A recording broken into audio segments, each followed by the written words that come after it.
สวัสดีครับอาจารย์ฮัลโหลครับได้ยินครับโอเคครับ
Hello, everybody. Welcome to another Dhamma meeting where we will discuss the Buddhist practices of charity, morality, and meditation. Everyone who's interested is welcome to join. We will start with our first participant, which is Felicia Chan. Good evening, Ajaan. My practice so far so good. Today I don't have question. Thank you, Ajaan. Okay. Keep on practicing. Okay, thank you. Anumodana. All right. I'm so happy. Okay. I don't know how to repay, Ajaan. Sorry. Thank you. You don't have to pay me anything. Just make yourself happy. That's the way to pay me back. Thank you. All right. Next, Mechi Willy from Indonesia. Good evening, Ajaan. Today I don't have any questions. Thank you. Okay. Priya and Indy. Paula. Oh, good morning. Good morning from here. Hello, Toronto. Toronto. Yes. Toronto. Thank you so much for all your responses and the answers. It's very useful for our practice, And you have anything to say? Yes, Ajaan, thank you so much from a heart full of gratitude. Things have been so much easier with meditation and contemplation since we started joining you and listening to you. So much merit to you. And I have just a comment. Like I feel like the outdoor meditation is a little bit more. Since the weather is getting better, I get out under a tree. I have a small area. It feels a little bit more conducive, even better. Do you think there's a difference? Maybe because of the change, or is it the way it is? The birds, the trees. When usually I have a meditation room in the winter, but when I get out, I feel a little bit much better results. Well, generally speaking, a natural setting is better for meditation than a human-made surrounding, because human-made surroundings are usually defilements created. They are created to serve the defilements, so they can be an hindrance to meditation, to Dhamma practice. But if you go to a natural setting, that's where there's no defilement. Defilement don't create the natural setting. So it will be more conducive for meditation. The Buddha became enlightened in the forest. Most of the noble disciples, they all became enlightened in the forest. None of them became enlightened in the palaces or in the condos. in the mansion. This all defilement created surroundings to trap you in the grip of the defilements and delusion. So you have to go out. You have to be a homeless. Live like a homeless.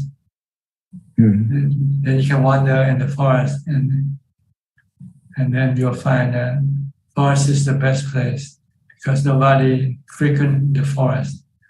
So it's a much quiet place. Okay. It's something. Thank you. And one other question, like now, even like with jhana, like a samadhi, it's as a subtle amount of stress, even in the first jhana with the rapture of bliss, or the finding this peace within. But there is a certain amount of still a little bit of stress. So as we go along, the jhanas went to is it become less and less stress towards the equanimity? Like equanimity is the least amount of stress, but still there's a bit of stress. Well, they are stressed because they are still struggle between the defilement and your mindfulness. So there's tension because your mindfulness wants to bring the mind inside, while your defilement wants to bring the mind outside toward the sensual objects. So, but as if your mindfulness is stronger than your defilement, then the stress will become less and less. And eventually the defilement will stop resisting the power of mindfulness. And there will be no stress. That's when you get to the fourth jhana. When the mind becomes completely still, the defilement stops working temporarily because of the strength of mindfulness. But you don't have to be concerned. Your concern when you meditate is your focus. Yeah. Because it's all constructed anyway, even jhanas, right? Don't need to analyze where you are now, which jhana, and so forth. Yes. So it is also we make it's constructed. We create it through breath or whatever the process we do it. So it's a doing. So till we get to non-doing, there's a bit of stress because it's all constructed. It's a sankhara, right? At the end of the day. Yes, sankhara being pulled two directions. One, the direction of defilement, and one, the direction of mindfulness. So the pulling. So it's like a tug of war. It's like pulling the mind one way or the other. That's right. So you feel stressed when you meditate. But when you watch TV, you don't feel stressed because you go in the same way, same direction. Yeah. Watch TV. Yeah. I see, got it. When you sit down, play cards, you can do it for all night. And don't yeah, feel in the stress. garden, I'm so not stressed at all, looking at the roses. So I guess that's because I play chess, play cards, play Scrabbles, play Monopoly. You can do that all night long without any stress. Yeah. But when you have to sit down and meditate and focus on your breath, stress starts to come up right away. Because you're going with the flow, that one, this is trying to go against the flow. That's right. Patisotagami. Against the flow of the defilement. Kama chanda. Sensual pleasure. Desire for sensual pleasure. So are these sensual pleasures, I mean, we've been like entertaining for such a long time, maybe not this lifetime, many lifetimes. So it is a tough one to eventually get through. But once it starts breaking it slowly, just like suddenly collapse the whole thing, boom, or it just, we don't see it collapsing inside. Slowly it is happening underneath the surface, it's melting, but suddenly everything goes at one stage with your ignorance is gone and the craving is no more. Well, when you practice, you get the temporarily defeat of the defilement, the sensual pleasures. When your mindfulness can get the mind to stop thinking, then the mind becomes still, then your sensual pleasure will disappear, sensual pleasure desire. But when you come out, it can still come back and hit at you again. So then you need wisdom to get rid of it completely, permanently. You need wisdom. You have to understand why you shouldn't deal with any sensual pleasures, because they are anicca, dukkha, anatta. So jhana is a temporary shelter, whereas the wisdom is a complete shelter, like permanent shelter. Right. Yeah, because you know why you should not deal with. You should not have any desire for sensual pleasure, because they are anicca and they are temporary, and they can bring you dukkha when you don't get what you wanted. That's right. Sorry, Bhante. I think I took too much time. Like there's a lot of people waiting. Thank you. That's okay, no problem. Thank you. Thank you. Okay, that's all for now. Yeah, that's all. Yeah, Thank you. Okay, I'll go to Coxsang from Singapore.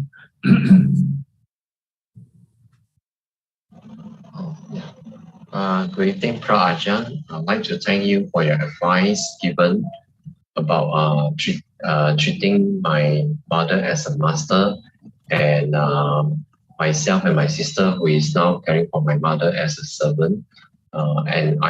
It really helps to relieve a lot of the stress that my sister and myself we are facing. So whenever my mother wants to have a way, and my sister wants to argue, and I'll tell my sister, she's the master, we are the servant. So let her have a way. And and with this, there are less stress on us, and my mother doesn't make a fuss out of it also. Yeah. So thank Ajaan for this very good advice given. Yeah. Okay. Try to stick to it. Don't forget it. You might remember it for a few days, and before long you might forget, and you will start to become the boss again. Yeah, I will constantly replay the YouTube video again together with my sister to remind her and myself. Yeah. No, it's better to just keep saying I'm the servant. My parents are my boss. I have to do what they command me to do. Tell me to do. And I also in between when my mother is sleeping or when she's watching TV, I will do my samatha meditation to regain some of my energy. However, I do notice that during my meditation, especially in the morning, when my mother is sleeping, I will always have this constant so-called subconscious that, my mother is calling me, there are some sound and so on. So I find that I'm not able to really meditate peacefully during this period. Yeah, just because you still worry about her. Yes. And now, whenever she's sleeping, we will always play the Chinese Amitabha Buddha mantra, and we were actually advised to play 24 hours so that it will sing it to her, and we also chant with her each day at least once when she's awake, so that she will always remember this mantra. So the thinking was that when she's going to pass on in her last breath, she will be able to remember this mantra so that she can pass on peacefully. Well, you don't know. Because maybe she's not listening to your chanting. Maybe she is irritated by your chanting and doesn't want to listen. You should ask her first whether she wants you to chant for her or not. She will chant, but she says she chant it silently, and after chanting for she used a rosary bead to count, and after she said that, it's enough already, so she said will stop chanting. Yeah. Okay. Yeah. So yeah. So that's all, Ajaan. All right. Okay. Next, Elvin Lee from Malaysia, Kuala Lumpur. Good evening, Ajaan. I don't have any question. Just listening in. Thanks a lot. Okay, go to Declan Doyle. Are you back in Ireland now, Declan? Yes, Ajahn, I'm back in Ireland at the moment. Where I don't have. Where are you, in Dublin? No. No, I'm in the countryside. I'm in Wexford, in a small village, and it's conducive for meditate, for quiet life, and it's good. So I'm just getting my practice back online, and I just want to thank you very much for meeting you during the summer, and so I'll just continue. Yes, hopefully I'll meet you again. Yeah, keep up with your practice. Don't give up. I will do. Try to maintain it. Yes, Ajahn. Thanks, Ajahn. Okay, good. Good to see you again. Thanks, Ajahn. Next, Kwan Liman from Malaysia. Ajahn, I dreamt of a spirit asking for merits, and immediately a moment of fear arose. Next moment, I recall Ajahn saying anicca, dukkha, anatta, and the fear disappeared just like that. In that split second, I saw how from seeing the spirit, the feeling of fear arose, and how the thought was constructed, perceiving that the thing I saw was a spirit asking for merits. I was conscious about the process, and it rise and gone just in a split second. But the experience was very clear, and I actually saw how powerful it was to contemplate on anicca, dukkha, and anatta. At that moment, it was clear. Yes, if you can see things as anatta, as natural phenomena, then you can just leave them alone. No need to react with love or hate or fear or delusion. Just merely know, and then you'll be okay. Yes, as soon as I noted it and anicca, dukkha, anatta, and then the fear just disappeared and gone in that split second. Mm-hmm. Yeah, but Ajahn, can we continue to contemplate and stay mindful even when the mind is resting or in the sleeping mode? Because in the daytime, I try to keep my attention within. So in that at that moment when I was sleeping, and then it just came, and I could actually apply anicca, dukkha, anatta, and Ajahn came like anicca, dukkha, anatta. So and then it just go off, the fear just go off, and without me having to react or on anything. Yeah. Okay. So did you ask a question or just mention? Huh? Did you ask me a question or not? Oh, yeah. Actually asked Ajahn, when we are in a sleeping mode, can our mindfulness still be? Can we still have mindfulness and apply contemplate on anicca, dukkha, anatta as in this case, which I did? Maybe just on a special case, special situation, and it just briefly. It's more of the mind's reaction, automatic reaction to a certain situation, a certain thing that appears in your dreams. This is due to the fact that you might have trained your mind to react that way when you are awake. Yes. So when you sleep, then you will automatically react the same way that it has been trained to react. You cannot consciously make it to do contemplation because you're sleeping. See? And when something comes up in a dream, then it can then react. Just as the way you said it reacted. But it's not something that you do consciously in your sleep. Yes, because in the daytime, I try to keep mindfulness within, and if there's anything, I will also contemplate on anicca, dukkha, and anatta. So that was a special experience in the dream that the fear just disappeared when I noted on anicca, dukkha, anatta. Okay, it's just an indication as to how your mind will react to certain situation. Yeah. So I just continue contemplating anicca, dukkha, anatta in the daytime.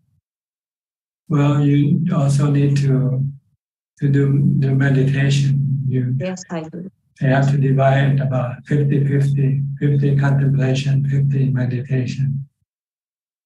It's like sleeping and working. You don't sleep 24 hours a day.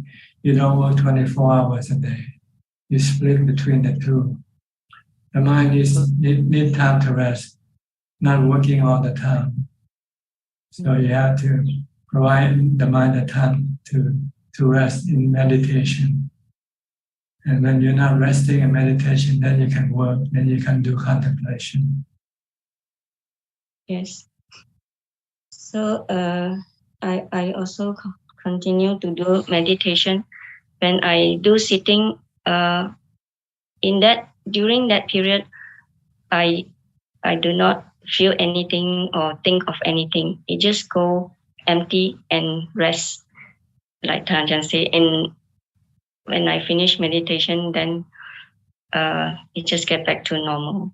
Yeah. But during that time, it was like nothing happened, like nothing, and I rested. Like, yeah, it just get back to the same mood every time when I sit. I don't feel the body. I don't feel any thoughts or what. Just peaceful and calm. Okay, good. So that's correct, Ajaan. If you can keep your mind calm and peaceful, either by mindfulness or contemplation, then that's all right. That's the right way.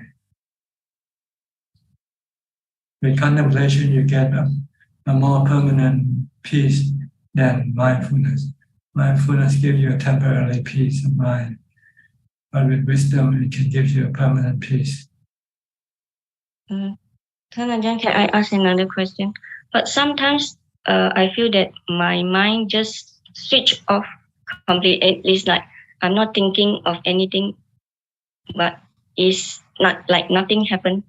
So how should I go about this? If it just go off, like it's not thinking and it's not doing anything. Well, it depends on what were you doing at that time.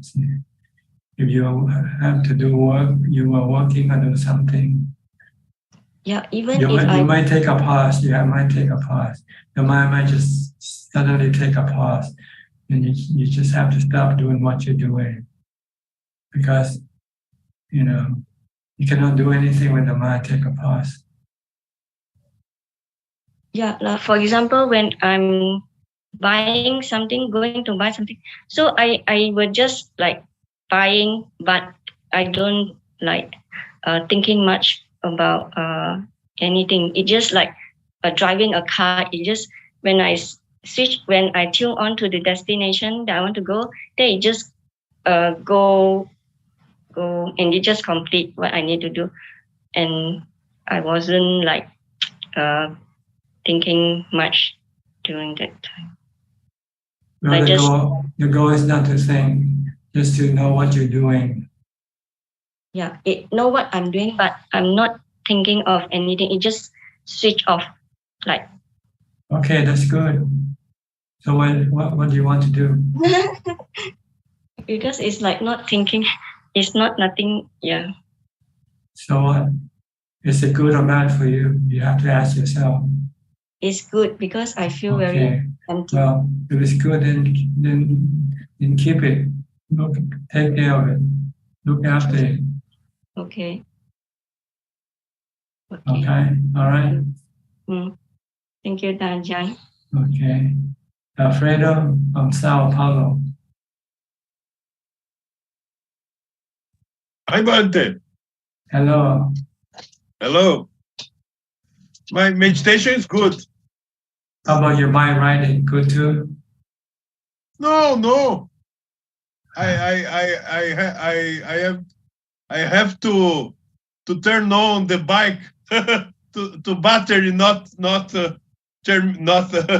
find, no, not finish. to battery, not finish. You have to change the battery. Yes. So only the week. So you cannot ride your bike. No, Bante. Only.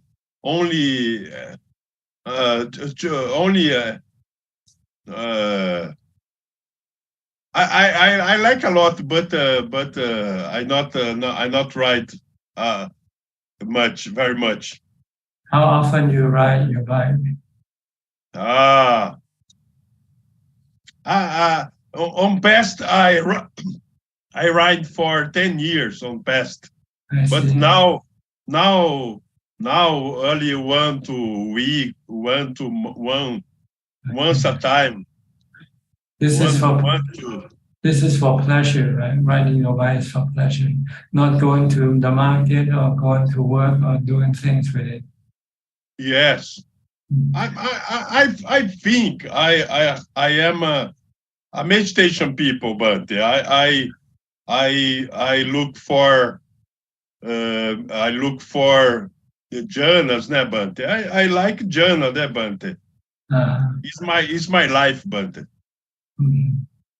My life is journal, Bante. Yes, but occasionally when your friend asks you to go biking with them, you have to go with them, right? Yes. Okay. I have a group. I see. Okay, but two groups. No, two twice in years. Twice a year. Travel. Yes. See, okay, twice a year. Good. But most of the time you do jhana, you practice meditation. Yes. Okay. Yes. And wisdom too, né, Bante? Anicca, Dukkha, Anatta. I think wisdom is the same sunyata. The wisdom is a normal thing, né, Bante? Wisdom. We don't have to see wisdom for a problem, né, Bante? Wisdom is not a problem, né, Bante? Well, how you know wisdom? Wisdom is a problem, Bante? No, wisdom is a solution. It's a solution to the solution to the problem. Yes. The defilement is a problem, but yes, that's right. Delusion is a problem. Yes. Wisdom is the solution. Yes. If you see your body as yourself, this is delusion. Wisdom says your body is anatta, not you. Yes. No self in your body. Yes. But your delusion said, this is my body, this is me, right? Yes. When something happens to this body, you get dukkha if you have delusion. But if you have wisdom, when something happens to your body, you will have no dukkha. Yes. Because you see it, because you know it is not you. You are not the body. Sakaya Ditti. That's right, Sakaya Ditti. Yes. But you have to prove this when this is just theory we're talking right now. You have to expose your body to some form of dukkha and see how you react. Yes. I like jhana because the knowing is only appears in jhana, né, Bante? Only what? The knowing. Yes. Only appear in jhana, né, Bante? Well, we have the knowing is always there, but it's being blocked by the sankhara, your thoughts and your emotion. When you meditate, when you have enter into jhana, your thoughts and emotion disappear. Then all you have left is the knowing. Yes. Right now, there's knowing, but it is being blocked by our conversation. We don't see the knowing. Only when we stop thinking, stop talking, then we can see the knowing. Yes. But without the knowing, we would not know what we are talking about. Yes. It's a Nietzsche. It's a knowing. It's not anicca. Knowing is not anicca. Knowing is the knowing element. Yes. Okay. Keep practicing. I think I think that knowing is a little wisdom, Bante. Is a part of wisdom. No, knowing is not part of wisdom. Knowing is just knowing. Like seeing, like hearing, seeing, hearing. This is not wisdom. It's just a function. Knowing is a function of the mind. It knows, but it doesn't know good or bad, right or wrong. This is wisdom. Wisdom is the one that tells the mind that knowing what is right, what is wrong, what is good, what is bad. Without wisdom, you don't know. That's why people sometimes they don't know bad or good, and they keep doing the bad thing and hurt themselves because they don't have wisdom. If they have wisdom, then they know what is bad for them, then they won't do it. They only do what is good for them. But the knowing doesn't have the ability to know good or bad, right or wrong. It just knows. Yes. It knows we are talking right now. This is the knowing. Without the knowing, we will not know that we are talking. Okay, but the knowing is not the problem. The problem is the thinking and the view, the seeing. Yes, is the opposite of knowing. Thinking is the opposite. No, it's a different function. Thinking is one function. Knowing is another function. Yes. Two different functions. Okay, but you don't have to worry about knowing. What you have to worry is your defilement. Try to stop your defilement. Yes.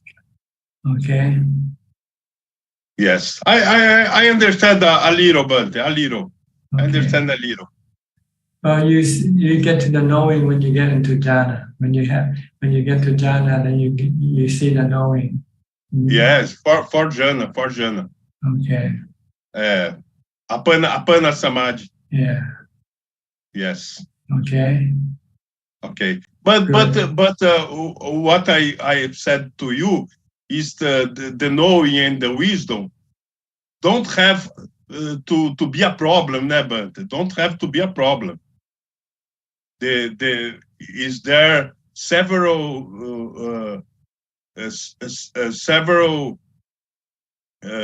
sides of enlightenment, né, Bante? It's not a problem not say all things, né, Bante?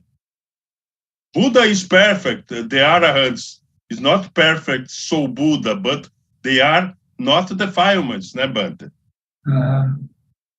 You don't know about all things, né, Bante? It's not important. The important is the defilements not appear, né, Bante? That's right.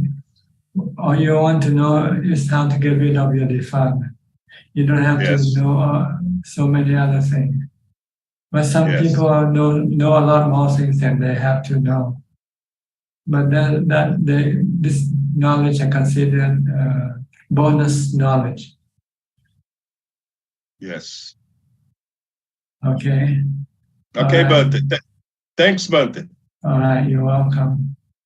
Thanks. We go to Tipawan from Boise, Idaho. กราบนมัสการค่ะพระอาจารย์ There is no question at the moment. Thank you. Okay. We go to Iwi, Indonesia. Yeah, Ajahn, Namo Buddhaya. Ajahn, can Ajahn hear me? Yes. Ajahn, I have a question. Is there any difference in karma between a lay people and a practitioner or a monk? Because no, I have karma has no. Karma is karma. Whether you are a monk or you are a layman, make no difference. It's the same karma. But people say that a monk or a practitioner who break the precept will be punished more severely than the lay people who don't understand the Dhamma, because the monks are considered to have understood but still do breaking. No, Is that true, Ajahn? Not true. Not true. If you steal and I steal, we both we commit the same karma. So if so, then it's a pity for the non-Buddhism people or no practitioner, because they don't understand anything. That's why they have to study. Buddhism is a what you call a knowledge, something that you have to study, not just something you just grab it and say. You have to study. You have to learn. So sometimes I feel I have meditation, I have learning the Dhamma, and if I do something wrong, the punishment will be very heavy. So it's terrible. So it's better no do learning Dhamma or practice because people say like that. I want asking Ajahn first lah. It's a difference. So no difference, yeah, Ajahn. Yeah, there's no difference. Yeah, same. If you break the law, you pay the same thing, pay the same price. Yeah, because something I see my friend, why his life is so terrible, why these people is so happily. Maybe this is karma, heavy karma and no heavy karma. Is that right? So the practitioner on the lay people all the same. Yes, yeah. The same. It's under the same law of karma. So I feel I'm so luckily. Okay. Can understand. Okay. Yeah, next, Valerie from Seattle. Hello, Tanajan. Toronto. Seattle. Seattle. Okay. Yes. Hello, Tanajan. Hello, everyone. Well, yes. Thank you so much for expanding on the knower or the knowing. My question is the knowing or the knower the same thing as the chitta? And yes, the mind, not, the knowing element. It's a knowing element. But within a knowing element, there's other functions like feeling, the ability to feel, ability to think, to perceive, and to connect with the body, with the sensual objects, sensual organs. These are the function of the knowing element. Besides knowing, it can also feel, it can also think, it can also perceive, it can also receive sensual objects from the body, from the eye, ear, nose, tongue, and body. Okay. So it's the same things as the chitta, or? The chitta is the one who knows, but the one who knows also have the nama khandha, vedana, sanya, sankhara, vijnana. The ability to feel, to think, to perceive, and to connect to a body, to a physical body. Okay. Like your mind or your chitta right now is connected to your body. Mm-hmm.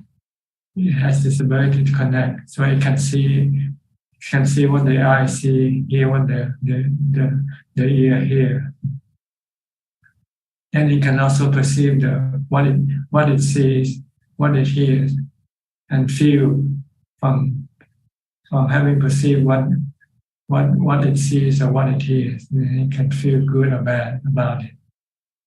Okay. And the Chitta Tan Ajahn, can it also come out and sort of grab like a thought? Like, the chitta is the one that what you call is the one that react to things like cravings or hate or fear. This is the chitta reaction. okay. After the nama khanda perceives things like some danger, then it's the mind that will react. The knowing will react with fear or with bravery. It depends on each mind, how it is being trained to react. Okay. Right now, usually the mind reacts with delusion, or love, or hate, or fear. And this is the bad types of reaction that we want to get rid of, because this type of reaction creates dukkha or mental or stress in the mind. Okay. But once that's all stripped away, you have the function of the knowing, which is just this knowing without all of the other attachments to it, or the function. You have the function, but without any reaction, with no love, hate, fear, or delusion. But it still functions. It still knows, and it's still the namakanda still function. Okay. But there is no reaction. Okay. By the mind. I mean, there are some reaction, but reaction with wisdom or common sense, but not reaction with defilement, with cravings or hate or fear. Delusion. Okay. Delusion. Okay. It's all in the mind. See, everything here is in the mind. The namakanda have the function of feeling, seeing, thinking, perceiving. But it's the mind that reacts with love or hate, with fear or with delusion, or with loving kindness, or with equanimity. This is the mind's reaction. This is something we need to develop.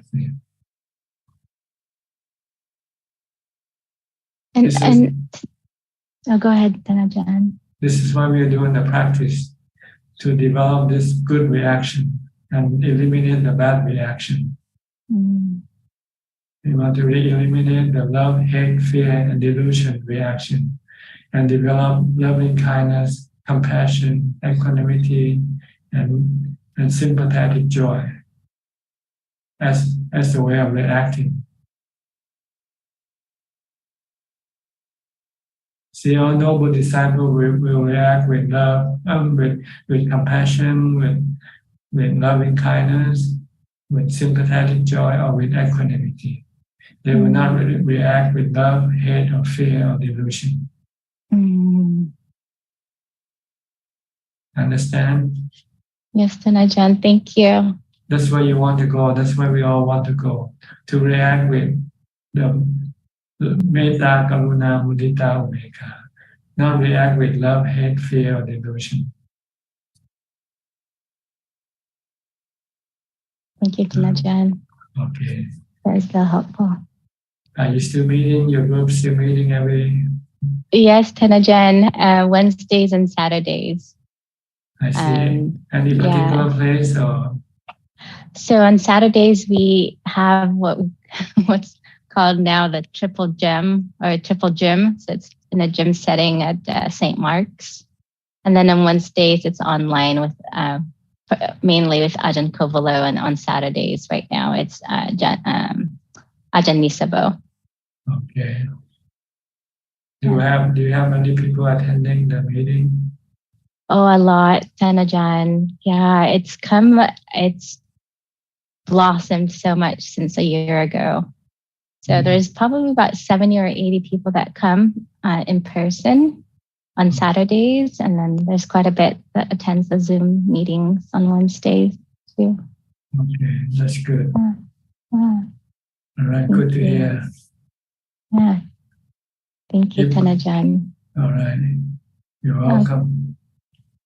Next, I'll go to Uruguay. Ricardo. Hello, Ajaan. Nice to see you. Nice to see you all. I'd like to make you two questions. One is craving for the magic. When I was there at the mountain in Wat Yang, twice it happened to me when I was at the Kuti that I happened to see like lights on the forest, small lights about this size that appear for like a flash and I was doing walking meditation, and beside the walking path I saw those lights. And although I didn't pay much attention, I know my mind has the craving for the magic. I mean, seeing why this happens. It's unusual. It's your defilement. Your defilement to seek for the supernatural things.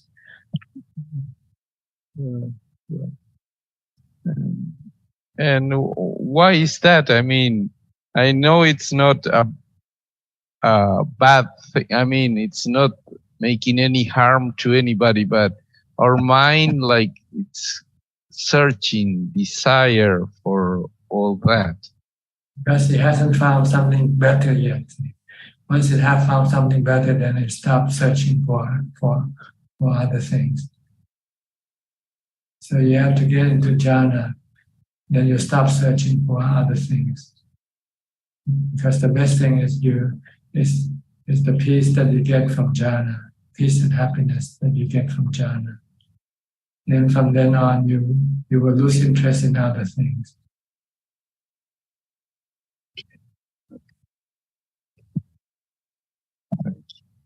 Because what you see is just a sensual object. That's what it is. And you still have you still have kama chanda. You still have craving for sensual objects within your mind. So, and especially something extraordinary, you become bewildered. You become, attracted to something strange, something different. That's all. But if you have wisdom, you say, oh, it's just another sensual object. And they are anicca, dukkha, anatta. You just look at it like that. And you can then let it go. Forget about it.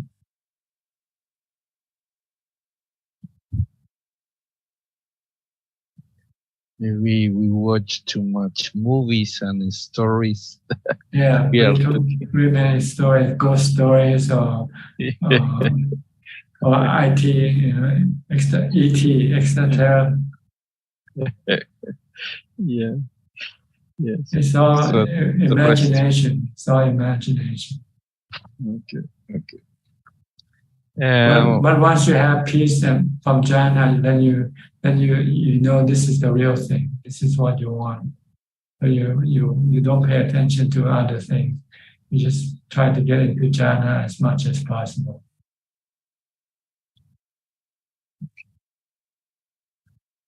The other question would be like,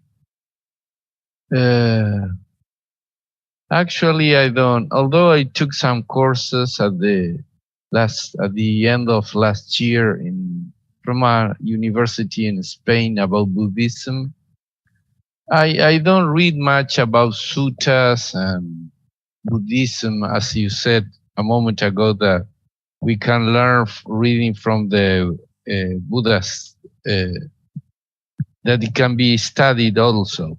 I try more to practice, but I think there should be some kind of balance. I know that there are many Ajaans and enlightened persons who didn't even know how to read, right? And That's only right. with the practice. All you need to know is how to do mindfulness, Right. how to develop mindfulness, how to stop your thinking. That's all you need to know when you practice. All the other knowledges are just not important. They become important when you're in the next stage of vipassana, when you want to know the three characteristics of existence, and you want to know the Four Noble Truths. But that's all you want to know, really. So stick to this, mindfulness and wisdom. Mindfulness is, how to develop, how to stop your mind from thinking, so that your mind can enter into samadhi or jhana. Once you have jhana, you have peace of mind, you are happy, then you can teach your mind to see that everything that you used to like, they are all anicca, dukkha, anatta. They are not worth having because they will cause you dukkha sooner or later. That's all. Then you can become enlightened. So simple, so wise. Sometimes people thought that since there are so many suttas, they have to learn all the suttas before they can practice. No, you don't really. Just a lot of repetitive teaching, really, but put in a different light, different under different situation. But it's all about the same thing: how to get rid of dukkha.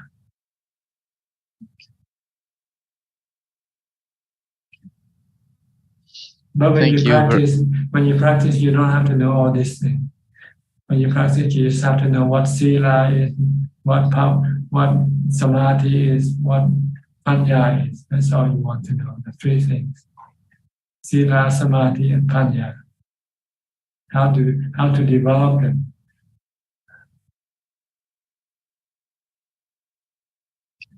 Okay, stick to these three things. Sila, samadhi, and panya. Oh, the Noble Eightfold Path, that's what it is. Sila is right action, right speech, right livelihood. Samadhi is right effort, right mindfulness, and right samadhi, right concentration. And panya is right thought and right view and right thought. But you need only to need this three things if you practice for enlightenment.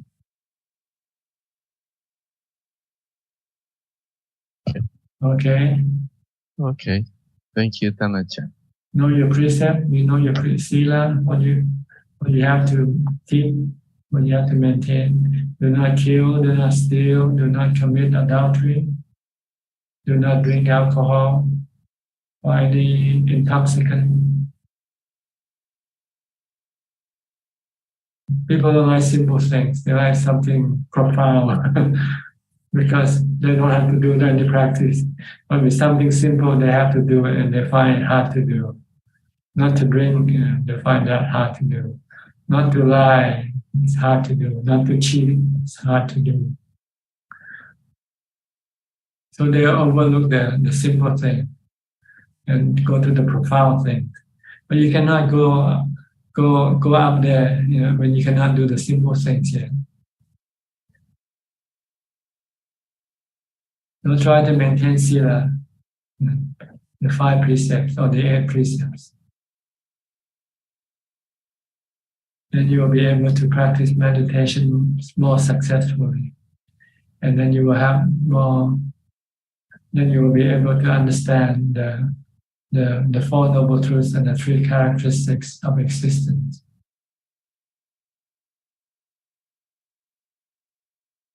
Okay? Did I answer all your questions? 2 questions so far? Yes. Yes. Okay. Pure panya. Thank you, Tanacha. Okay. Next, Gary from Singapore.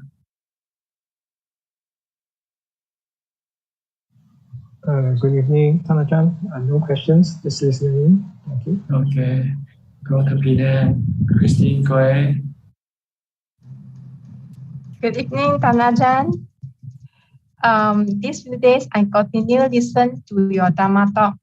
I understand more about Dhamma, and I feel it's so easy and simple, and how to control the heart and try to be happy and peaceful, and take it easy, make it simple, and stay with the one who knows is really benefit.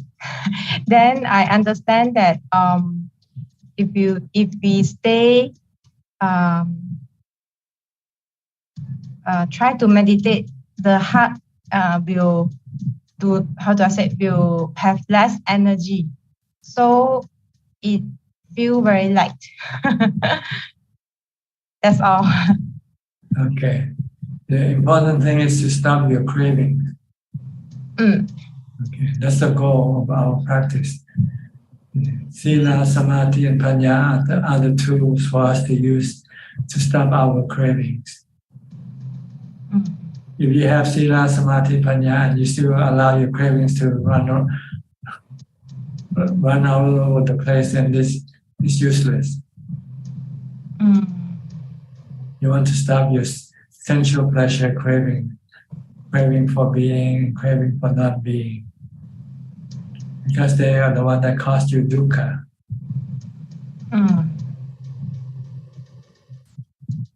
But you cannot stop them without Sila, Samadhi, and Panya.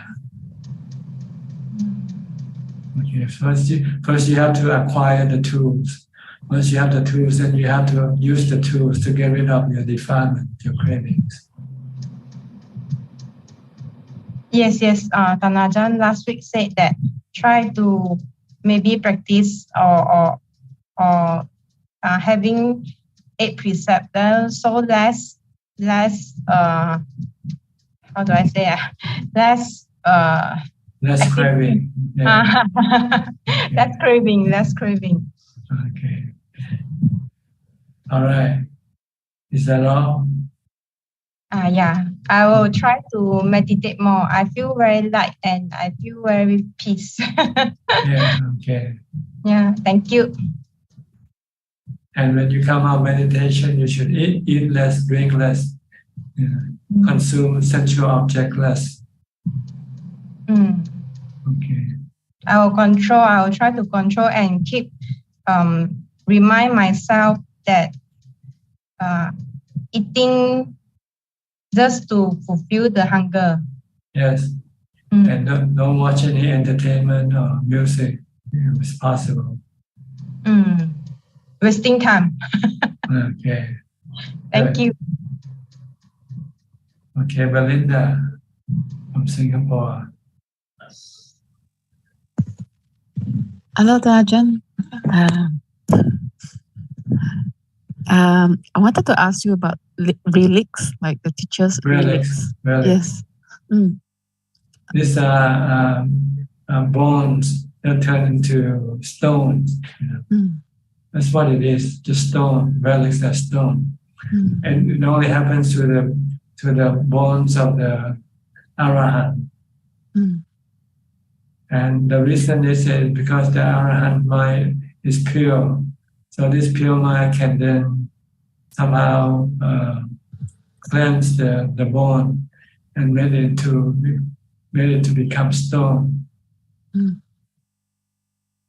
become relics. But not every part of the bone become relics, just some part, not all. Tanja, are there any functions to these relics? Just to prove that this person was an Arahant. So these relics, usually they place in temple, any effect in the aura or the environment? Is there any energy to it or something like that? We don't know where they come from. So we don't question and we don't worry about it because it's not that important. Because relics don't make you an Arahant anyway, so don't pay attention too much. Don't give it too much attention. If you want to have your own relics, you have to practice the Noble Eightfold Path. Then you'll turn your own bones into relics one day. That's better. So if they suppose we receive some relic, Okay, just accept and say thank you, and then put it somewhere where proper, someplace like a table or something like a something you worship. That's all. But we really don't know the origin, whether they're really relics or not, because people don't know how they came from. Some people may go grab some pebbles on the beach and then say, "Oh, this is relics," and give it to you. How are you going to prove it is just pebbles or relics? You don't know. See, so it doesn't matter. It's just an indication that this person, if it's true, if this relics come from this person, and that means this person has become an arahant. That's all. That's what it does. That's all. It can help solidify your faith in the Buddha, Dhamma, and Sangha. And these things are real. They're not something created by the imagination, not fiction. So it helps to foster faith, like reinforce your faith. If you're doubtful whether that's really a Buddha, that's really noble disciple, or this is just a fictional character, and say no, they are real characters.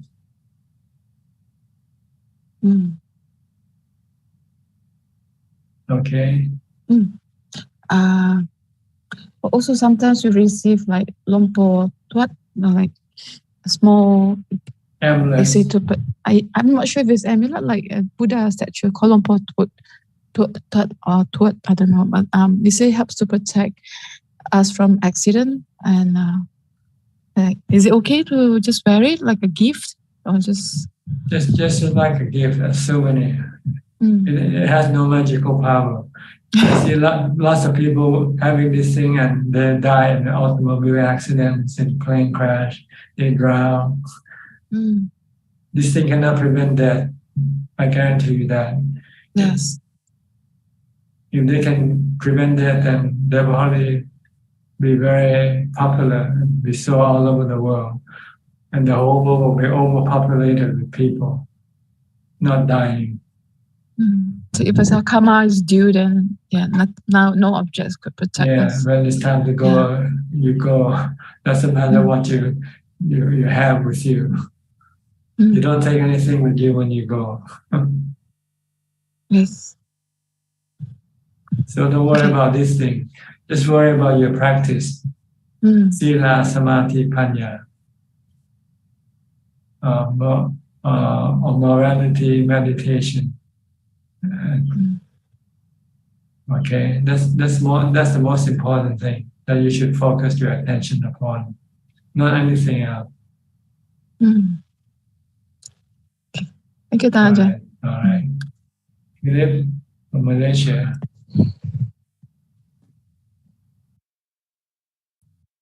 Good evening, Ajahn. I don't have any questions tonight. I'm just happy to listen in. Okay, how's everything?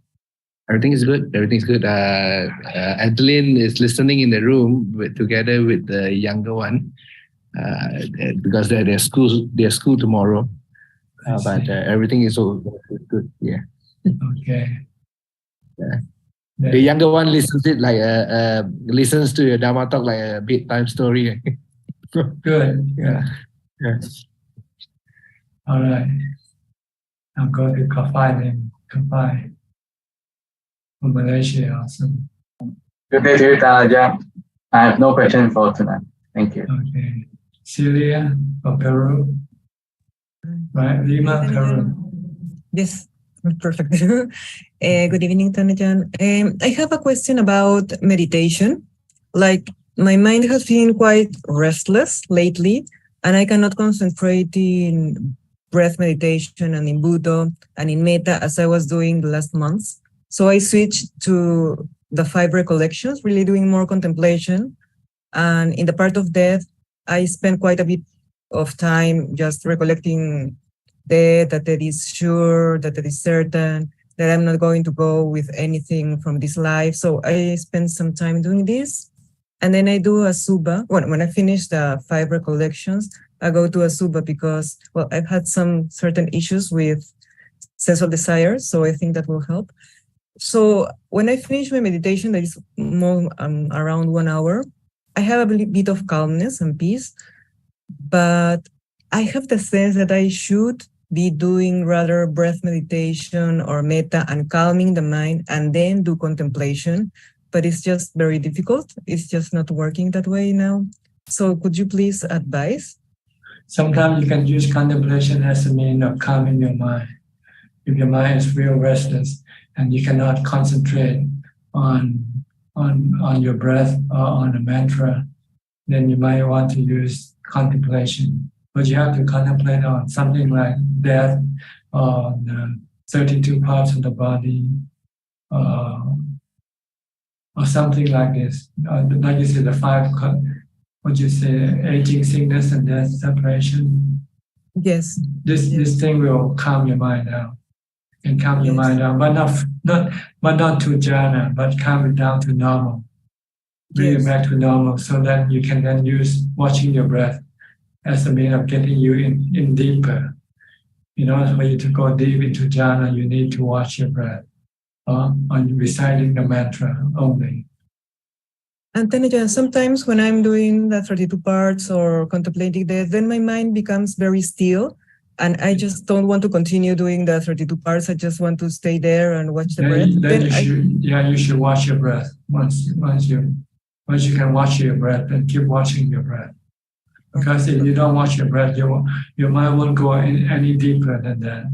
If you want to go into deeper, you have to be absorbed with your breath, watching your breath. Okay, perfect. Then again, many thanks. But then there's another level of contemplation. After you come out of meditation, when your mind come out and you have a calm mind and equanimity, then you want to contemplate to let go of your attachment to your body. This is another level of contemplation. To teach your mind to let go. And when should I do that? I mean, well, ideally, when you first come out of meditation, your mind is more calm and neutral, so it can accept the truth easily more than when it's not calm or neutral. So you keep telling your mind, your body is not you, it's anatta. Your body is anicca, it's going to get old, get sick, and die. The body is not beautiful, it's not good looking. It has the 32 parts. But one day it's going to turn into a corpse. This is something you want to keep teaching your mind, so it doesn't forget. So when the time comes when you get sick, you say, this is normal. You don't get excited. Or when you have to die, this is normal. What can you do? You cannot prevent it. You cannot stop it. So then, Ajaan, if I start contemplating, then my mind becomes calm. Then I come back to contemplating. That's the way it should be. Or? But this is for another level. See? When the first level you contemplate to calm the mind. Okay, then the next contemplation level is to teach the mind not to forget the nature of the body as being anicca, as being anatta. That there is no self in this body. This body is just made up from the 4 elements. This body is not good looking. It might be good looking outside, but once you go under the skin, then you can see all the other parts of the body. Yes. This is to teach your mind to see the body clearly and to see it all the time. Eventually, the goal is to be able to, every time you see your body or my body or anybody's body, you will see the whole set of information that you've been teaching your mind with. Now, this body, anicca, everybody's gonna die. This body is a super. Everybody is not good looking. Everybody, no self in the body. It's just 4 elements. This is something you want to teach your mind until it becomes automatic when every time you see your body or anybody else's body. But this will take a lot of contemplation, I tell you, not just one or 2 times. You have to do it all day long, as much as possible. which it might not be possible right now because you might have to go do something else. When you go do something else, then you will not be able to contemplate on this. This is like studying the nature of the body. And then again, just one more quick thing. And in all this meditation, what happens with metta? I think it's important, especially because sometimes I get very adverse to the place in general where I live. So I can see now it's not a problem, but I can see in the future it will be a problem. So, metta is another subject you have to study besides the body. So you have to, that's why you need lots of time when you practice. But if you're just a part-time practitioner, you won't have much time to do everything. Yes. So I just ignore it by now, given the time that I have to meditate? It depends on whether you have problem with metta or not. If you have problem with the lack of metta, then you have to keep teaching yourself how to have metta.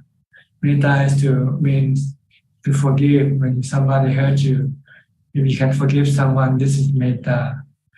If you can make somebody happy, this is metta. Okay, perfect. Yes, okay. So it depends on what you need, what you need to contemplate, what you need to embed your mind with. If you think you like metta, then you have to do a lot of metta study. But if you like the information about your body, then you have to do the study of your body. But eventually you're going to have to do everything. This is a subject that you have to need to have in order to graduate, for instance. Okay. There are courses in the path to enlightenment. Okay, all thank right? you, Tanajan. This helps a lot. Thank you very much. Okay. Next, who else? Okay. Nobody else. Okay. You just come in here to read the question, right? Oh no, you're just joining the. Okay, we can go to Facebook now for some more questions if we have any. Yes, there are two questions from Facebook, Thanajan. The first question is from Pai Yao. Dear Thanajan, is it correct when we come across any phenomena of unseen being, we just mere knowing and contemplate on anicca, dukkha, and anatta? Thank you, Thanajan. Yes, everything is anicca, dukkha, anatta. And next question from Li Di Hua. Hi, Thanajan. I'm aware that everything is impermanent, but yet I have a strong fear of losing my family members. What should I do so that if I lose them, I won't feel so overwhelmed? Thanks. You have to meditate to calm your mind because your defilement is strong and you keep resisting the truth. So you have to meditate to calm your mind. When your mind becomes calm, then the resistance will disappear, and then you can accept the truth of separation, the truth of death. That's all. That's all. Okay, we have now recently entered participant. Ms. Rian Check. I thought you wouldn't come tonight.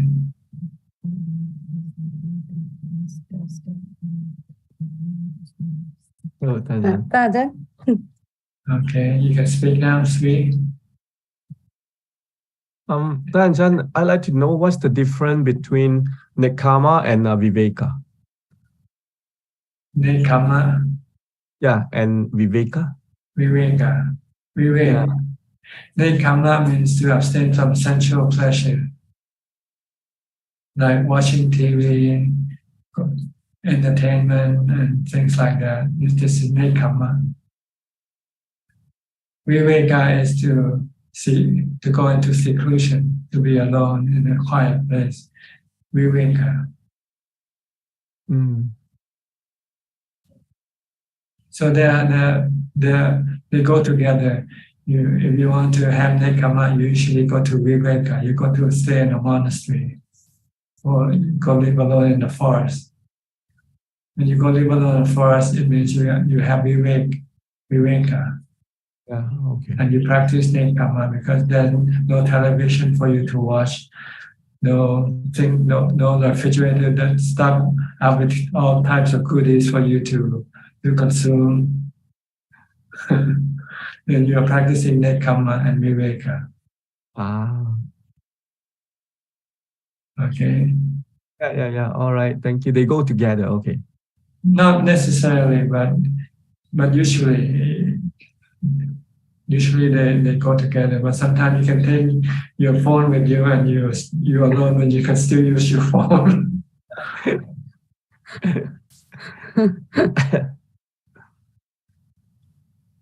Yeah. But in order to practice Nekama successfully, you need to be Viveka. You have to be alone. If you practice Nekama in the house with somebody else, watching movies and drinking or doing things, then even if you try to practice Nekama, you find very difficult to do because there's so many temptations around you. But if you go to a quiet place, stay alone in a forest somewhere, or stay alone somewhere, if you can find a house or a room that you can live by yourself, then there won't be as much temptation. So it's easier for you to practice Nekama. Okay. The goal of practicing Nekama is so that it will give you the time to go and meditate. So you can go and get to the Ubeka, which is a better type of happiness than the happiness you gain from sensual pleasure. Yeah. If you want to practice Nekama, you have to keep the 8 precepts. The 8 precept is the practice of Nekama. Great. No sexual activity, no entertainment activity. Yeah. Not sleeping too comfortably, no sleeping too much, and not eating too much. These are our Nekama practices. The precepts. Yeah. Especially the 6 to the 8. And the third one, changing from not committing sexual misconduct into no sexual conduct at all. So this is the practice of Nekama, to abstain from sensual pleasures.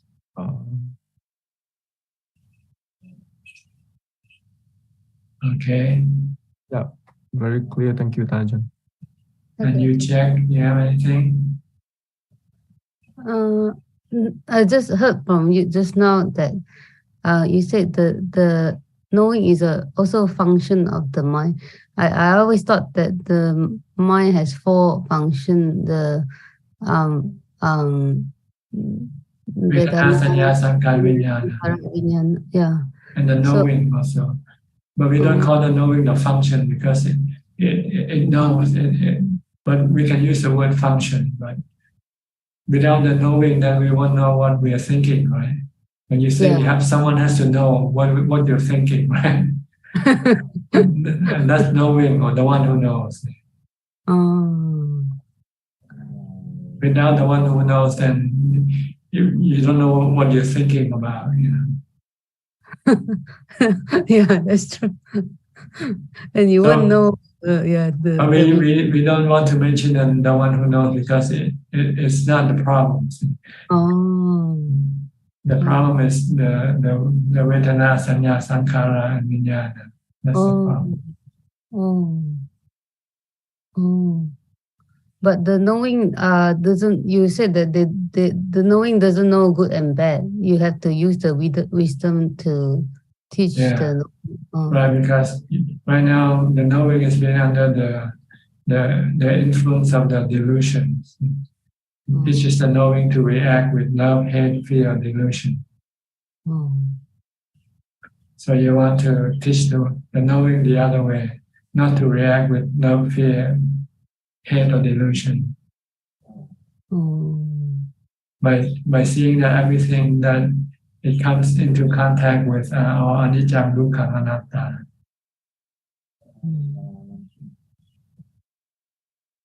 Ajahn, you say love had the love here is attachment. It's not the metta love. It's the attachment love. That's right. When you love somebody, you want to possess them, control them. Oh. This is mine. I love this person. No one can touch this person. And this person has to live with me forever. Right? Yeah. True. But when something happened to this person, then you get dukkha, right? Yeah. Because this but is if you don't love them, then you won't have any problem with that person. If you don't love that person, then that person can live or die. It doesn't matter. But if you love that person, then that person has to live, cannot die. If that person dies, then you get dukkha. So it's better not to react with love. But the metta is different, totally different. Like metta, loving kindness. Loving kindness is giving. So you don't take anything from that person. You give that person. Give. You don't take. You give. But love with delusion. Delusion you take. You want that person to give you happiness. So that's why you want to have that person to give you happiness. But loving kindness is the other way around. You want to give happiness to that person. You don't want anything in return. Like when you do charity, you want to help someone in need. You give them. You don't want to expect anything back from them, right? Yeah. Okay, that's loving kindness. Yeah. But with your husband, you want him to give you something, right? That's delusion. That's delusional love. And it can turn into hate when he cannot deliver what you want. It's because you have delusion to think that he can give you happiness. If you see him as anicca dukkha anatta, and you say no, he's going to give you dukkha sooner or later. Then you don't want to have him anymore. Yeah. It's your delusion, our delusion, that causes us to love somebody, something, because we think that person will give us something that we want, we lack, happiness. But in reality, that person can sometimes give us happiness, but sometimes they cannot. When they cannot give us happiness, we become angry at that person. And we have dukkha. But if we have wisdom, we can say this person is anicca. He cannot give us happiness all the time. Sooner or later, he might not be able to, or something might happen to him. Then he will give you dukkha instead. So when you see this, if you see this person as anicca dukkha anatta, then you don't want to have that person anymore. But you don't see that. You still see him as sukha. Somebody will give you happiness. Somebody who will stay with you forever, for the rest of your life. Yeah. Until something happened to him.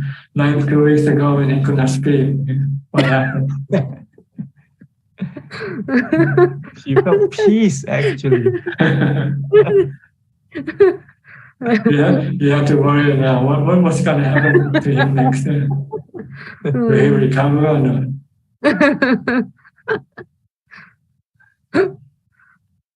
So Ajahn, then for married couple have to practice loving kindness then? Yes, well, loving kindness you have to practice with everybody. Everybody, especially your couple, your partner, because if not, then you can become angry at times. then you can subdue your anger by loving kindness.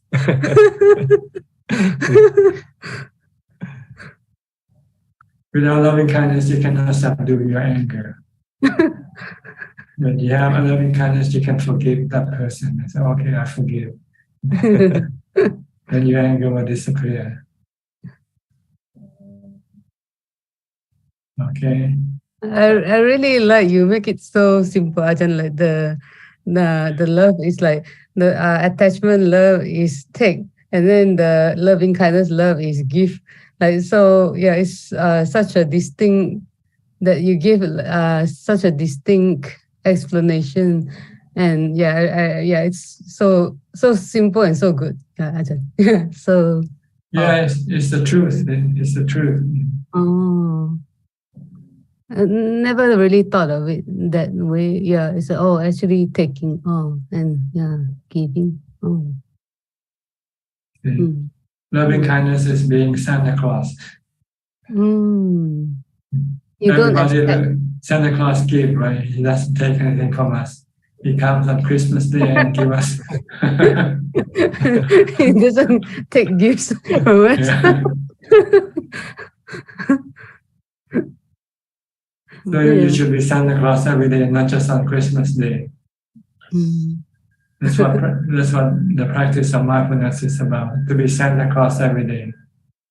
Mindfulness. Loving kindness. Loving kindness. Okay. You should practice being Santa Claus every day. If you want to practice mindfulness every day. Give Sri whatever he wants.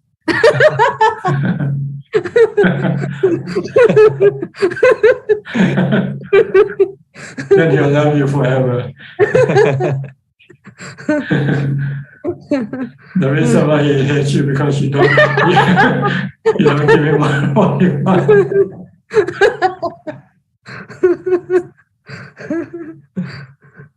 This is a good practice then. So he's happy now. Yeah, both of you have to be Santa Claus. Then both of you will keep just giving. He gives you, you give him.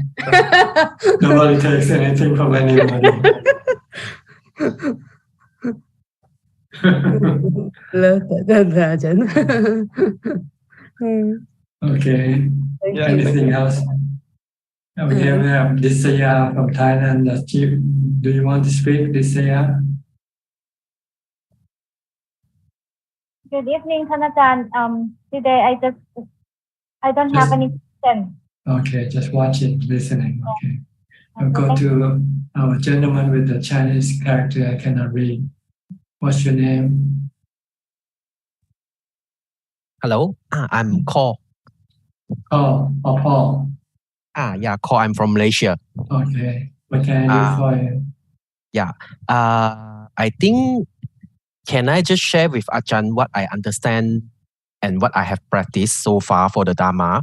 Because briefly. Briefly, yes. But I will not say that it's a question because I also not sure whether the way I understand is correct or wrong and the way that I practice is correct or wrong.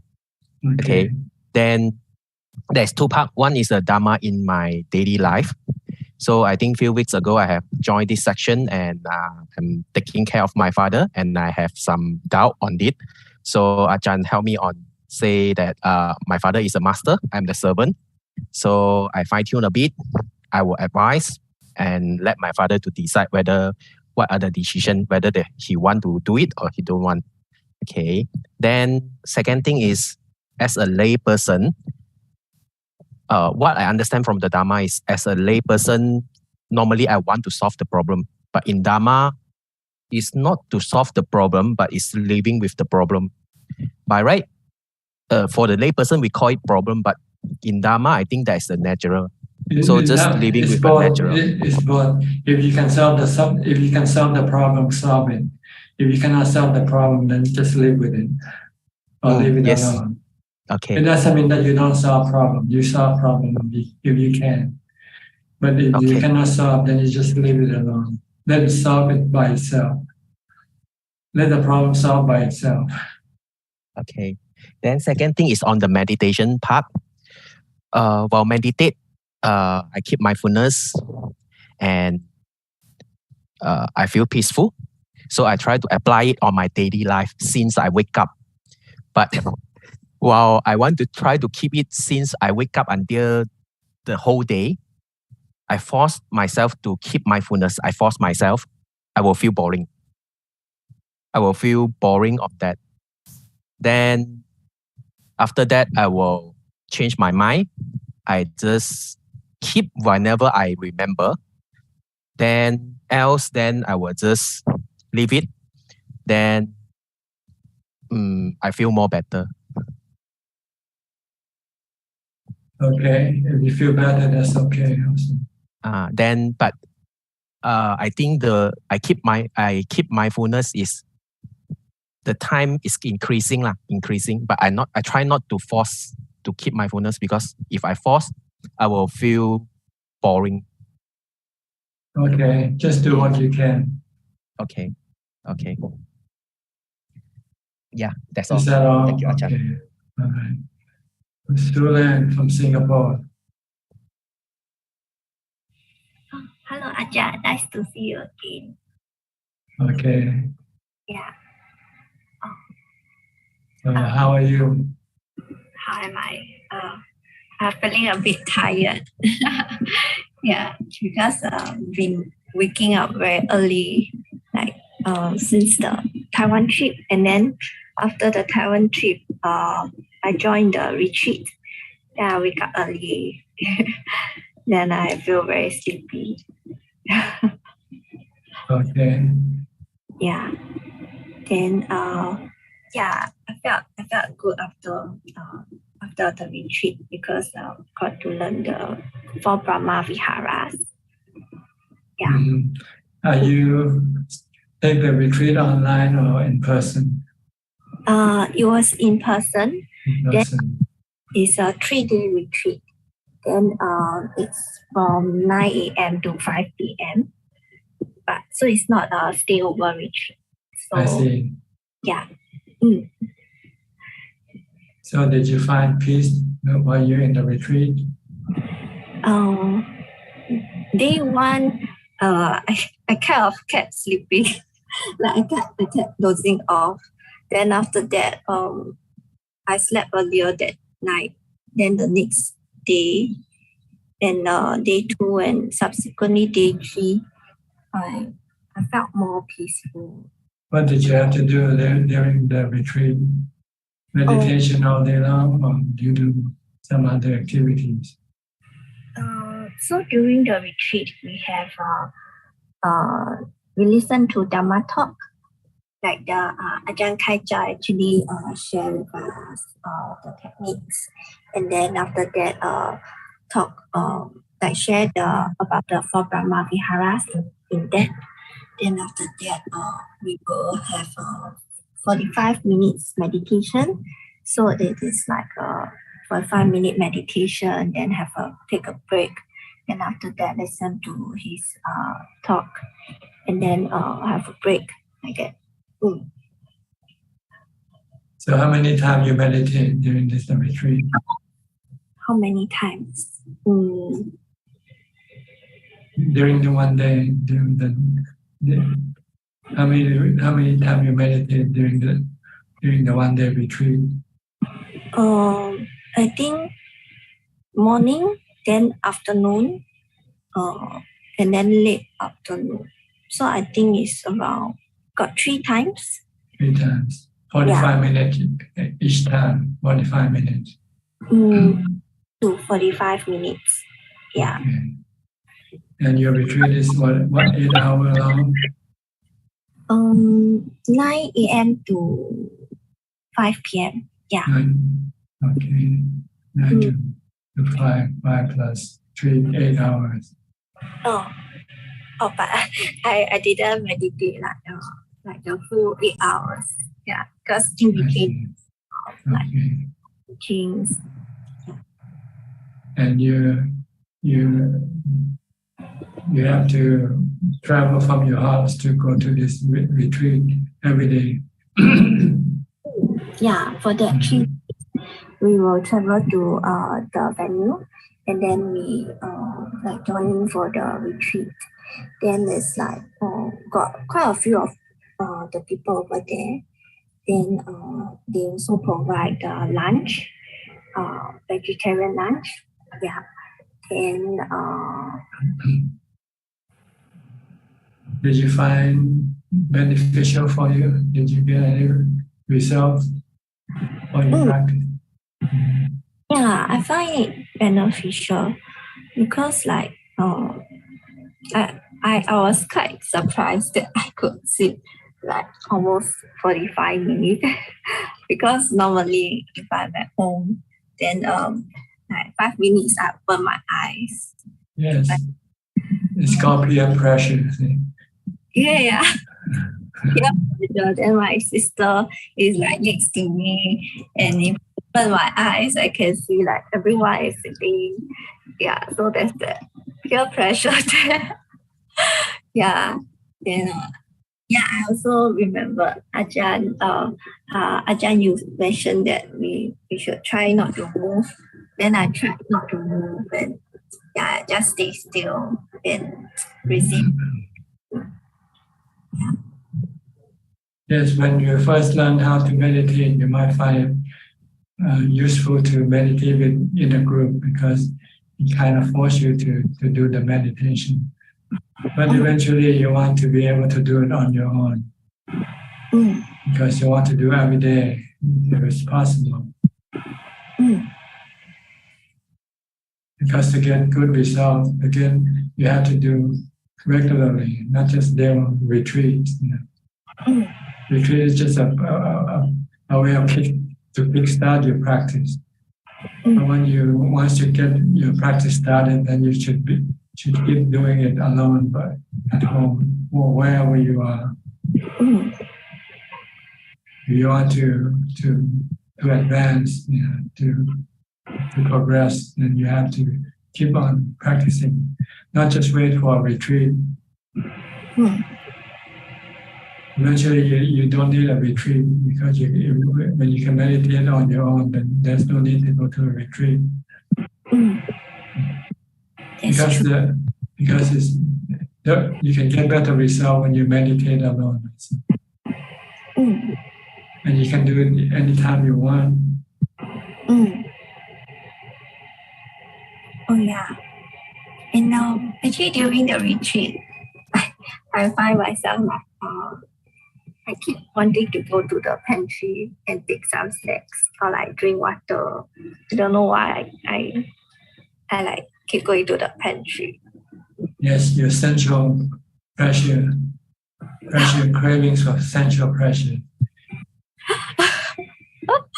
Yeah, I think so. And then I keep like getting distracted until I like sit down and force myself to really sit down. But if you're with other people, then you cannot go. But if you're alone, you'll probably not be able to resist. Oh yeah, yeah. So, I find it a bit hard to resist, and I'll go and go to the kitchen. Yeah. So you need to go to more retreat until you can control yourself, control your urges before you can meditate alone. Yeah. Yeah, then I had a question also when I was meditating on the Brahma Vihara. Like I think like there was we try to like recite that may we be well, be happy, be free from suffering, and then we try to shorten that phrase to free from suffering, free from animosity. Yeah. So I felt like it became more like more of like a mindfulness meditation, like going back to the same mantra.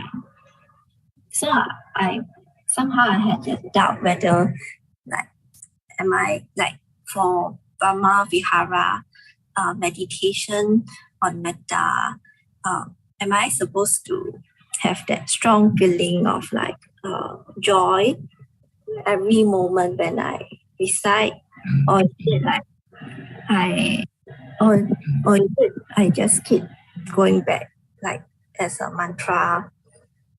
Because when I kind of recite it as recite it continually,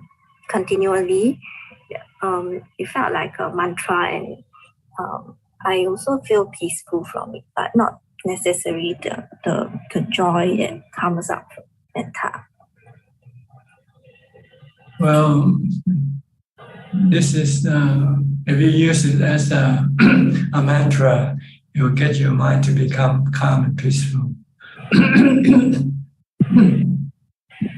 But the four Brahma Viharas are the way how you should react to people and things, to people and animals or other beings. Loving kindness is mean you should be nice, be kind to other people. You should not have any. You should not get angry. If you get angry, you should forgive, and your anger will disappear. And loving kindness also means you have to give happiness, make other people happy. If your friend like chocolate, you buy them some chocolates, and you'll make them happy this way when you see them. So it's just a way of how do we deal with people. We should always have loving kindness toward other people, because it will make other people happy, and it will also make yourself happy. Same way with compassion. When you see somebody in need of help, you should help that person. It's not just to ignore and say, oh, not my business or something. If you can help, then you should contribute. This is what it means by compassion.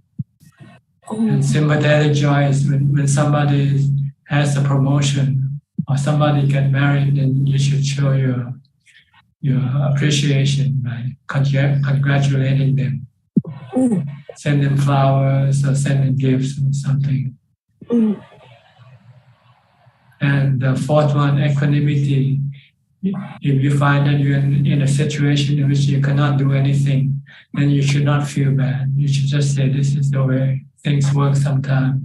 Sometimes there's something that you cannot do because it's beyond your ability to do. Maybe you want to help someone, but you cannot help someone.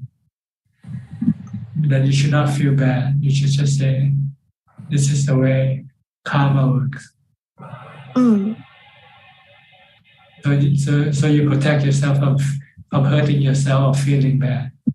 Sometimes we feel bad or hurt ourselves because we cannot do something for other people. But sometimes we're in a situation in which we cannot do anything. Like if somebody you love gets sick, or there's nothing you can do, right?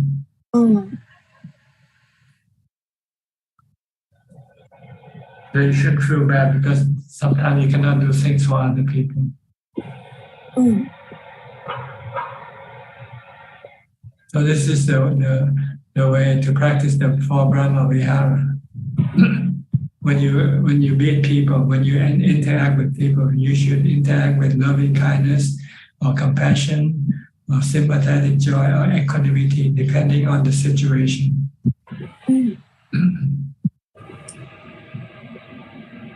It really doesn't mean for you to use as a meditation object, but you can use it as a meditation object, like a mantra. May all beings be well and happy. May all beings be well and happy. Just keep reciting this to stop your mind from thinking. That's the purpose. And your mind can become calm and peaceful when you don't think. But it doesn't mean for you to generate this sympathetic joy.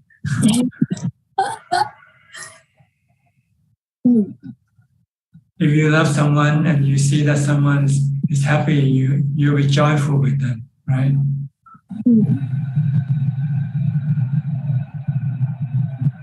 So joy Sympathetic joy come after you have loving kindness. When you love everybody, when you see everybody's happy, then you become joyful with them. But if you still don't have loving kindness, you still hate someone. When you see that someone you hate becomes happy, you instead of become joyful, you become envious or jealous. So first you need to have loving kindness, and then everything else will follow. Once you have loving kindness, compassion will follow. Joyful, sympathetic joy will follow. Equanimity will follow.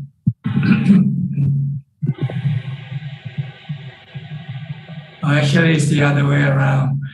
You should first have equanimity. Because when you have equanimity, you are happy. And when you're happy, then you can make other people happy. So actually, in order to be able to have all four, you need to have the first one, the last one, the equanimity from meditation. So you have to practice meditation until you get the jhana. And then you have equanimity and you have happiness. Then once you have happiness, then you can share your happiness with other people. Then you're giving loving kindness. And you can help other people when they're in need, and you can be joyful with other people when they are happy, and you can remain calm and not reacting when there's something that when you're in a situation in which there's nothing you can do for that person. So really. Everything comes from equanimity. Once you have equanimity from jhana, then you will have loving kindness, you will have compassion, you will have sympathetic joy. Oh, okay. All right? Yeah, you answered with my question very well, because actually I had that doubt throughout the retreat, because I felt like even when I see a person face to face, I'll feel that joyfulness.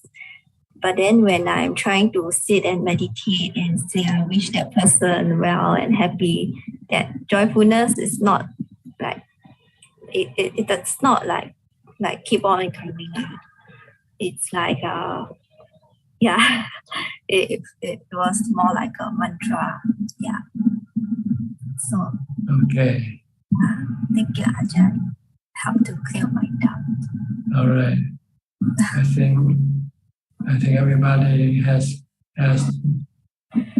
If anybody else would like to ask any more questions, raise your hand. Christine, go ahead. Yeah, Ajahn, I have a question. When I meditate, should I continue focus on the peacefulness, stay with the one who knows, then the sub-object as breathing, because the breathing cannot stop. So I have to continue the peaceful and stay with the one who knows, or I have to concentrate on the breathing in and out. Well, it depends on what you have. If you once you get to the one who knows, then you don't need to meditate. The problem is you don't get there. That's why you have to watch your breath.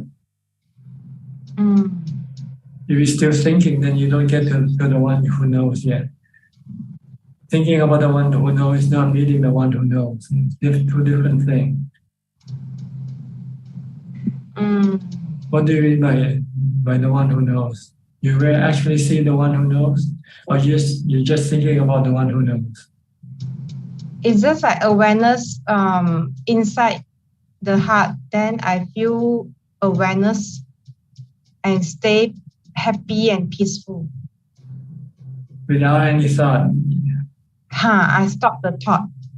Okay. So what? You can stop the thought, then that's all there is to do. The purpose of meditation is to stop the thought, stop thinking.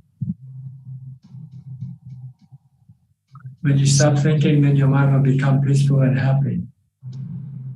Yeah. So I still have the breathing in and out. So ignore. Just continue, stay with the happiness and like peaceful. Well, I'm not sure, but what you have is really real or not, or just imagine. Maybe it's false. Because if it's real, you won't ask me what to do. Oh, You'll okay. know what to do. Okay. So I continue with breathing. Focus on the breathing in and out. Yeah, better. Okay. All Because right. without any thoughts, I can feel very peaceful and happy. Okay, that's good. If you can do that, that's good. But is it really happy, or you just thinking you are happy? Okay.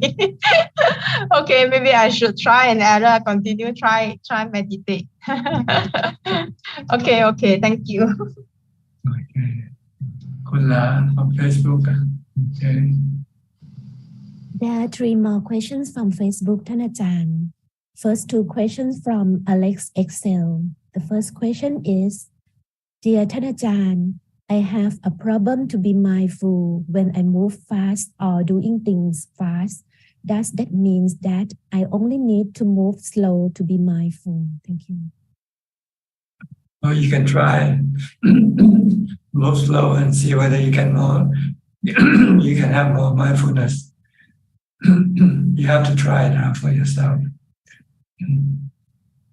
And second question from Alex is, could you please give me an example of seeing things as they are? Well, seeing things as they are is mean you don't label the things you see. You don't label this as a man, a woman, a Malaysian or Chinese or anything like that. You just see, because that thing doesn't tell you whether he or she is a Malaysian or American. It's just our mind that keeps being taught this other label that we put on what we see.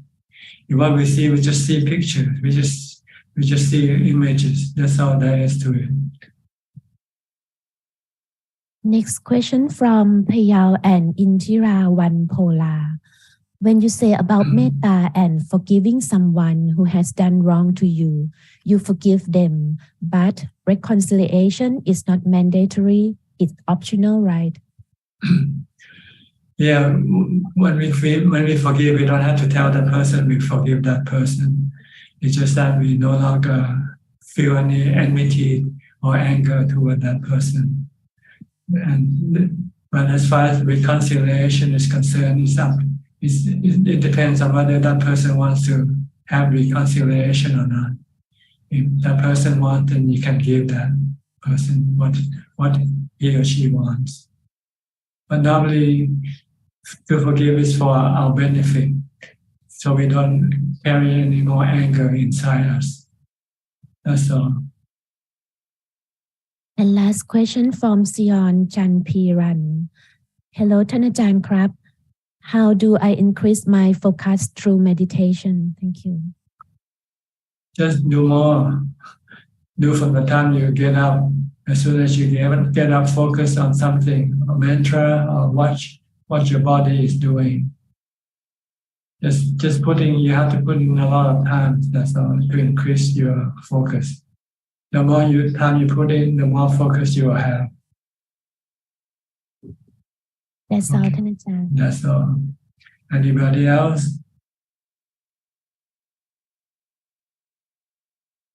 Indy, Valpola? I see Sulan. Oh, okay. Okay, who? Sulan? Payal first. No, she didn't. Did you want to ask anything, Pia? Indy? Everything is fine. Thank you so much, Ajaan. Thank you. Okay. Sulan. Was the answer clear to you about? your question you asked?